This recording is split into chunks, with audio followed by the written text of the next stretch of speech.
పగిలే రాళ్ళని పునాది చేసి ఎదగాలని, తరిమే వాళ్ళని హితులుగా తలచి ముందుకెళ్ళాలని,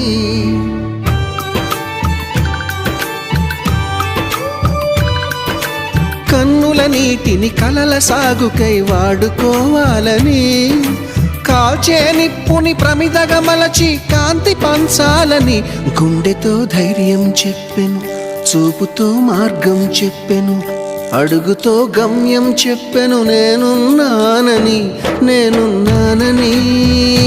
నీకేం కాదని, నిన్నటి రాతని మార్చేస్తానని.